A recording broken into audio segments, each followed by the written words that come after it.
观众朋友们好，这里是大时局，我是邵峰。一个镜头震动了整个中南海，习近平带着彭丽媛突然出现在广州全运会开幕式。那位刚在 IPEC 临时失约的第一夫人，这回重新登场，台下坐着一排重量级人物，王毅、何立峰、李鸿忠、王晓红，还有那位久未与习近平同框的军中2号人物张又侠。要知道，上一次他和习近平并肩亮相，已经是2个月前北京抗战80周年纪念会的画面。此后，虽然张又侠仍多次出席军内会议，但与习近平在同一个公开场合出现，这还是第一次。如今他重新出现在镜头焦点，坐在习的身侧，外界立刻解读这是军权稳定的象征，还是习近平刻意营造团结画面。更巧的是，就在这场全运会之前，习近平亲自绕去梅州叶剑英纪念园献花，表面是缅怀老一辈，实际上却像是一场政治宣誓，红色正统还在我手里。但他这次讲话里那句话不太一样了，过去他说我就是党中央，这回却成了在党中央领导下。一场南巡加朝圣加全运会登场的组合拳，表面平静，暗流汹涌，谁在归队，谁在示权，谁又在观望，这场中南海的秋后戏才刚开场。中共党魁习近平最近这趟南巡挑的全是能上央视头条的大场面，先是在海南三亚亲自登上福建舰甲板，授旗致辞，镜头里他稳稳站在甲板中央，随后又召集海南干部听取自由贸易港建设汇报。再接着他马不停蹄飞到广州，特意绕去梅州叶剑英纪念园。11月9号晚上，第15届全运会开幕，习近平带着夫人彭丽媛走上主席台，亲口宣布开幕。这场开幕式的规格真不低，根据新华社报道，这次全运会由粤港澳3地联合举办，是史上第一次跨行政区版本，广东、香港、澳门全进入镜头。整个场面政治意味非常浓，习近平特别强调，建设海南自由贸易港是党中央做出的重大决策，要把思想和行动统一到党中央决策部署上来。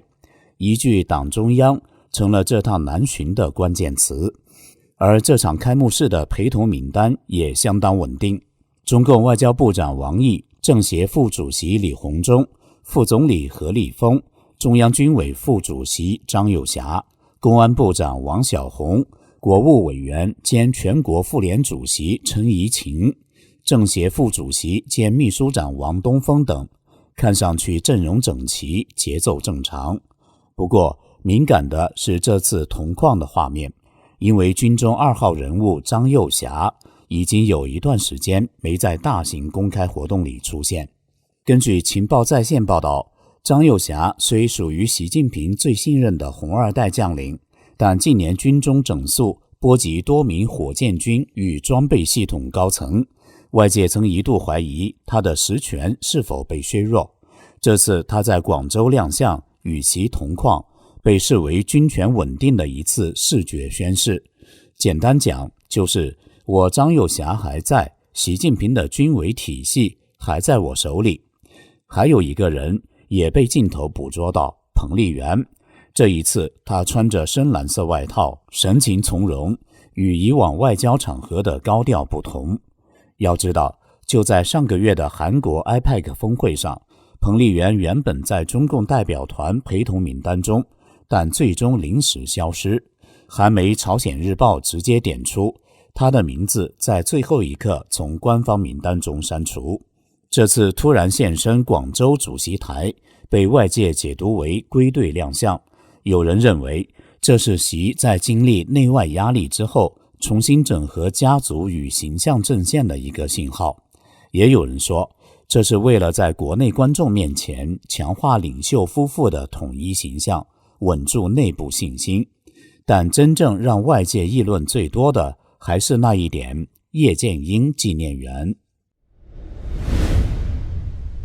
11月7号下午，习近平百忙之中亲赴叶剑英纪念园，向叶剑英铜像献花篮鞠躬，参观叶剑英生平事迹陈列，随后又参观了叶剑英的故居。叶剑英1897年4月28号诞生在这里，并在此度过童年和少年时代。习近平在参观时表示，我们今天取得的伟大成就都是建立在毛泽东等老一辈革命家打下的江山、攒下的家底之上的。要讲好老一辈革命家的故事，引导广大干部群众，特别是青少年，传承红色基因，赓续红色血脉，永远听党话，跟党走。习近平这趟梅州行看起来像是例行的纪念活动，实际上却更像是一场政治反击秀。别看他只是献花参观，讲几句老掉牙的永远听党话跟党走的话，可这背后可不是单纯的怀旧，而是在对外释放一个信号，我依然是党中央的正统代表。长期以来，外界盛传党内派系林立，权力暗流涌动，习近平被架空的说法更是不绝于耳。然而这位核心显然不打算乖乖让位，如今正掀起一场权力反扑。如今习近平亲自跑去瞻仰叶剑英，这位元老中的元老，又高调重提毛泽东等老一辈革命家打下的江山，他是在借毛借叶之名打出自己的政治底牌，红色血脉，党中央的正统仍然紧握在他习近平的手中。他是要告诉党内外，自己走的那条向左转的道路才是真正的红色正统，江山正脉。习近平这趟叶公朝圣，抱革命家大腿格外用力，也难免让人怀疑是不是在向红二代们递橄榄枝。毕竟据独立时评人蔡胜坤爆料，最近有超过200名红二代联名上书习近平，呼吁他完善接班人制度，保住政权血脉。说白了，就是劝习别玩垮这艘船，因为他们的财富地位都绑在这条红船上，船翻了，大家一起沉。所以习近平这趟行程也可以说是一场精心编排的续权秀，意在为自己增添继续执政下去的筹码。至于这步棋能否奏效，恐怕还得看党内风向以及天命所归。习近平去祭拜叶剑英，也可能因为叶家对他有恩。叶剑英和习仲勋生前的关系比较密切，党史文汇曾刊文披露，1962年时任中共国务院副总理的习仲勋因为刘志丹反党小说案被审查下放。文革结束后，时任中共中央副主席、中央军委副主席的叶剑英坚决支持为习仲勋平反。根据中共官媒刊登的一些回忆文章，当时所有在位的中共高层领导人中，叶剑英是第一个接见刚刚被恢复组织生活的习仲勋的。习仲勋平反后，叶剑英还力荐他主政自己的家乡广东，包括支持习仲勋在广东搞经济特区等。据自由亚洲夜话中南海专栏，叶剑英和习仲勋曾互为对方长子安排好了未来政治之路。习仲勋到广东的第2年，1979年年初，习近平面临清华大学工农兵学员班的毕业分配问题。按照当年的工农兵学员的招生政策，应该是从哪里来回哪里去，所以习近平理应是要回到老家陕西的。叶剑英了解情况后，赶紧让儿子叶选宁出面联系自己的老部下耿彪。耿彪时任国务院副总理，后又兼任中央军委常委、秘书长，负责军委日常工作。他不仅把习近平留在了北京，还安排习进入了国务院办公室，给自己当秘书。后来习近平又跟着耿彪进入中央军委，直接成为正营职军官。叶剑英最喜欢送自己子女到军队锻炼。他表示，习近平既然经历了农村锻炼，大学也毕业了，就应该赶快补上部队锻炼这一课。后来在比选总书记接班人的酝酿过程中，习近平实在是靠他的这段3年现役军人的资历，确实是压人一头。就在习近平安排到军委会工作的同一年，习仲勋赶在自己奉调回京工作之前，以广东省委第一书记兼省长的身份，将叶剑英的长子叶选平安排为广东省副省长兼省科委主任，让叶选平后来在广东省省长的职位上叱咤风云。习近平此行可能还有一个目的，流亡海外的红二代向阳近日在 X 平台发文感慨，叶剑英家族是当今最典型的红色贵族家族。习近平此行不仅是向旧权力家族的朝拜，也是向这个能量深厚、代际传承的红色贵族集团致意。叶剑英何德何能，竟让其家族盘踞中国的外汇、外交、香港、进出口、特务、金融、海运、大宗贸易等要脉。如果说中共该给谁颁发一顶铁帽子王，叶家当之无愧。只是这顶帽子戴久了，容易被遗忘。如今习近平亲赴梅州献花，倒像是在提醒人们，红色贵族依旧不倒。据媒体报道，叶剑英曾受孙中山、蒋介石与毛泽东的青睐。中共建政后，作为10大元帅之一，在辅佐华国锋后，又助邓小平登上大位。叶剑英本人长期统管国安与公安2大系统，可谓情报和秘密战的总设计师。他和大特务李克农交情深厚，孔元、周大鹏等人都是他的门生。这些人后来的家族和培植的部下，也几乎都凭借叶家的庇荫，在中共权力结构中占据关键位置，形成了叶家势力茂盛的枝枝叶叶，手握红色资本和权力的命脉。叶剑英已故长子叶选平历任广州市长、广东省长，在全国政协副主席位置上曾经端坐了12年之久，与李瑞环并肩同为副国级人物，直到年届80才光荣退休。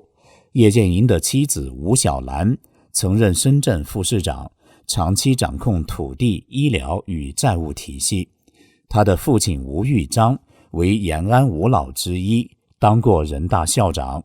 叶剑英的长女叶楚梅嫁给了周家华，也就是前国务院副总理周韬奋的儿子。周家自中共建政以来，历代掌管外交、人事与进出口重工业务，实为红色权贵的核心家族之一。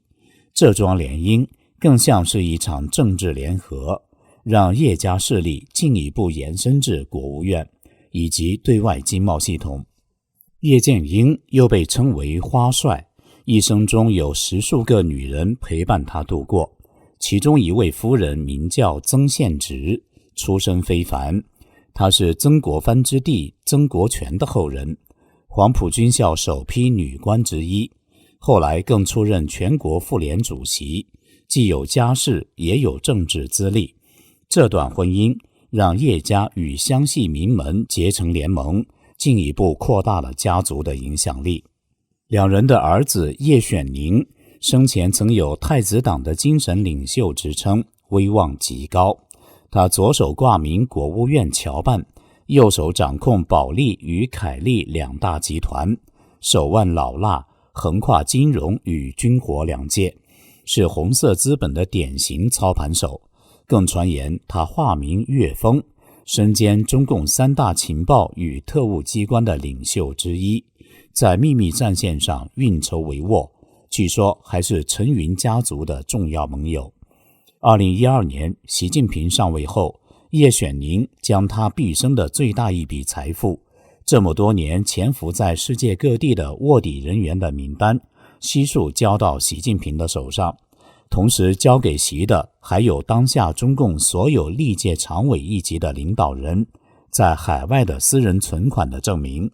这也就是为什么习近平在党内的威望一度大涨，降服了党内元老的重要原因。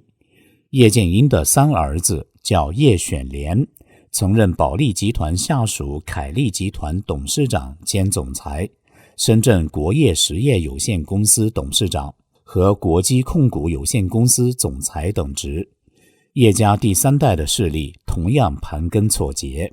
叶选平之子叶新福现任香港万信证券总裁，专为中共高干子女提供境外金融与就业通道，并涉足香港南方高尔夫与地产圈，堪称红色权贵的金库管家。